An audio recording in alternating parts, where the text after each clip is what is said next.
Hi, you ready? Let's buckle in. Let's do it. Right, United States of America, 60-month average retail price chart. This goes back to 2006, 5 years of prices for regular gas in America. The bottom yellow highlighted line, $2. The middle one is $3. I'd say that you've seen the end of $2 gas, and you'll only get under $3 gas in recessions now. If the economy is out of recession, you'll be paying over $3 a gallon for your regular gas. Kid Dynamite's world. My health insurance bill just increased by 48%. He went through a threshold of being 35. And his New Hampshire health insurance bill went from $359 a month to $532 a month, 5 12 is 60, over $6,000 a year. Wow, I say. Bloomberg, California teachers' pension awards $1.79 million in bonuses on record gain. Hold on. The California State Teachers Retirement System, the second largest U.S. public pension, increased staff bonuses 11% to $1.79 million after posting the biggest gain since 1986. They deserve their little bonuses. CalSTRS, the Cal All-Stars, which earned 23% on investments in the year that ended June, so it's a June, spread the rewards among 52 employees. And the other, the Teachers' Pensions, its big sister, CalPERS, recorded 21% over the year. Well done. Bloody well done. That's a good bit of investing, that. Over in Texas County Police buys drone that carries weapons. The police in Montgomery County, anyway, they've bought this drone thing, the Shadow Hawk, from Vanguard Defense Industries. It's a pilotless helicopter remotely controlled by an operator using a game console-like laptop-sized device, and the drone was purchased for $300,000 grant from the DHS. That's the future. OECD urges coordination to avoid recession. This is before the big meeting in Cannes. Another recession looms for European economies as the Eurozone sovereign debt crisis hits confidence, says the OECD.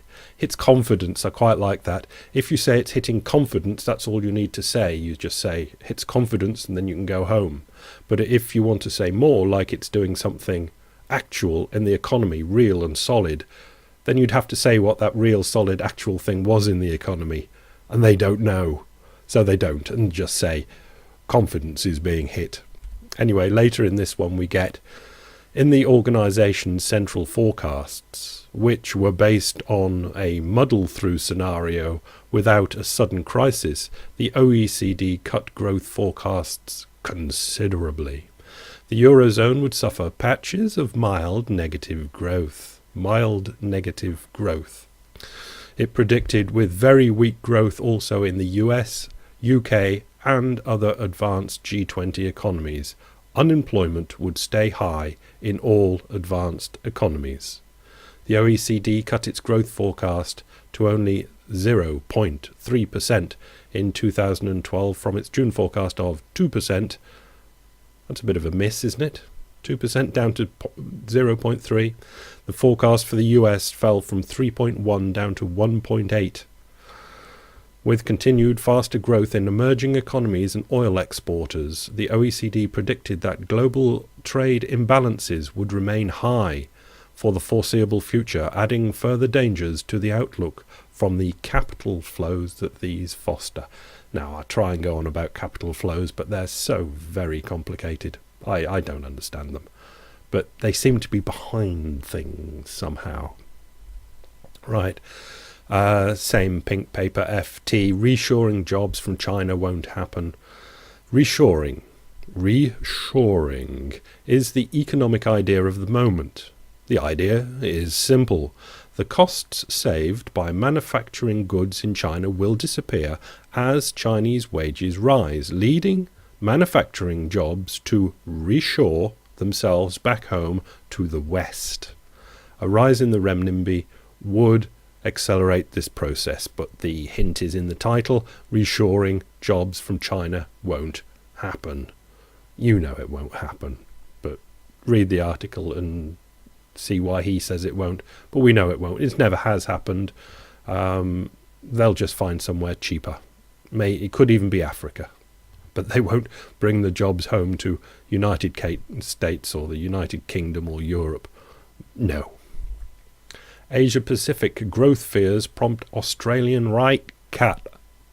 Australia has cut interest rates for the first time since financial crisis. As growth slows in Europe and China and confidence remains low outside the country's key resource sector, because Australia is now just a southern state of China. And go to Steve Keen, the marvellous and wonderful Steve Keen, and just get the graph. But basically change and acceleration, it's all over for Australia, and they won't pull themselves out of this one, and that's the end of the Australian housing boom. Phew, took its time, didn't it? Still, it's an awful long way down from the enormous heights of the Australian housing boom. It is a monster. Taiwan, new PMI manufacturing is out and it doesn't look good. China's is a little bit better, but still not very good. Basically, all PMI is still pointing to the same thing, a global slowdown. In the United Kingdom, ministers fear steep rise in job losses. Ministers fear the number of public sector job losses will be much larger than previously forecast. Now, it's public sector job losses, and it's the government that deals with the public sector, so it shouldn't really come as a surprise, but it's an incredible surprise if you read the article. They thought there were going to be about 20,000 job losses, and there are going to be 100,000. Still, with the economy having stagnated since last autumn, economists expect output to have risen by only 0.3%. The number will be out by now, but it's going to be revised later. There's a good chance that the UK is now in a recession. This would be a particularly disappointing figure, considering that the second quarter numbers were artificially depressed by special factors, including the additional bank holiday for the royal wedding. They went on and on and on about how the figures for the second quarter were so bad because of the royal wedding. So I just said, well, next quarter, it'll be really easy to beat then. But it seems it wasn't that easy to beat. Ekaterini Business gives us Greece's jobless rate is up again, 17.6. That's Eurostat records, and Eurostat are the place to go for the European stats. Down in yellow at the bottom, Greece is now second to Spain, but catching up quick. I think I've clocked them up through 12, 14, 15, and now jump up to 17.6. Greece second only to Spain. Spain's got 22.6, and finish with Austria and the Netherlands. That's Austria and the Netherlands have the lowest rates, 3.9 and 4.5 respectively. So there is your club, your Eurozone group. Some with unemployment rates of 17 and 22.6%, and some with 3.9 and 4.5. Hard to run a club with disparities like that. So the ECB will put interest rates down because they've just put them up. They should put them down to help the Greeks, the Portuguese, the Spanish, and everybody else that's struggling. Yes, no, because the inflation rate has had that nasty little tick up from 2.5 to 3. Ouch. That means Germany will not let the ECB put the interest rates down. So the periphery are going to get slaughtered some more. EFSF needs a bigger bazooka to maximise its firepower. Now, this is nothing new in this headline. We've had it over and over and over again from different people, but this is Willem Bouter, who used to be marvellous, but then went to work as chief analyst for Citi in New York, Citigroup, the bank. And just goes on, and brilliant article. He's come back just how he used to be, dry, just clinical figures, and it just goes, yeah, you're in big bloody shit. And they are. And it comes down to it, the FSF needs to be 3 trillion. You're not going to sell that sort of money to Chinese. You're not going to get the money. The only place you're going to get it from is the ECB. ECB doesn't print it. It's the end of the Eurozone. Nothing that we haven't said, but he just puts it in beautiful language to be read. Link 13. Unlucky for the Eurozone. FMG, Financial Markets Group, but the LSE, London School of Economics, special paper, May 2001. Some of these names we've come across. That Professor Hoon Song Shin we had yesterday, I think it was. But note Charles Goodhart there, third down. Goodhart's, he's fun. I like him. He's not only seems to be brain the size of a planet person, but he's also fun. And even Olivier Renault in there. There's some good people there. A couple I don't recognise. But 2001, the executive summary of this paper, 2001. It is our view that the Basel Committee. Now, this is what the people that were going to set all the parameters for the banking system from 2001 onwards. The Basel Committee for Banking Supervision, in its Basel II, so that was the new Basel II then, proposals, has failed to address many of the key deficiencies of the global financial regulatory system and even created the potential for new sources of instability. The proposed regulations fail to consider the fact that risk is endogenous, comes from the outside. You can't plan from it from the inside because it comes from the outside. Value at risk that all the banks were using, and then Basel decided to use because they thought the banks had it worked out better than they had. Value at risk can destabilize an economy and induce crashes when they would not otherwise occur. Shock horror. Statistical models used for forecasting risk have been proven to give inconsistent and biased forecasts. Shock horror. Heavy reliance on credit rating agencies, etc.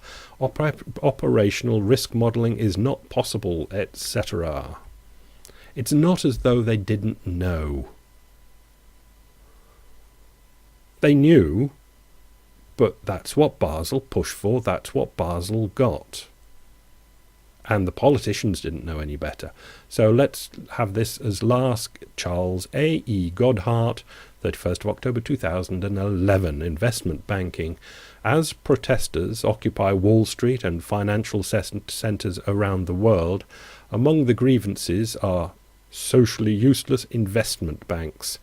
This column argues, however, that investment banking is critical to any effective economy. The idea that policymakers can safeguard retail banking alone, you know what it is not only tragically mistaken but also horribly dangerous.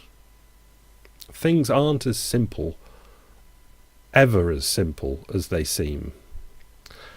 And politicians are in charge of all this, and politicians are fundamentally ignorant. They're given their positions not because they know anything special about the departments that they're looking after. It's just because they're being successful politicians, and they're advised by either special power money interests that push them one way, or popular movements that push them another way, or the same way. And if it happens to be the same way, like pumping up the financial enterprises to get house prices up and to make everybody feel more prosperous, they'll go for it. Although there are bright minds behind going, excuse me, you're making a great mistake. But that will make no difference to politicians who see a win-win of assuaging the desires of the powerful money interests and the popular people. And it could well happen again.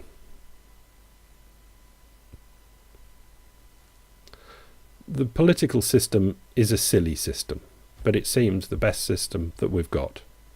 But it really doesn't work very well in times of trouble. Bye.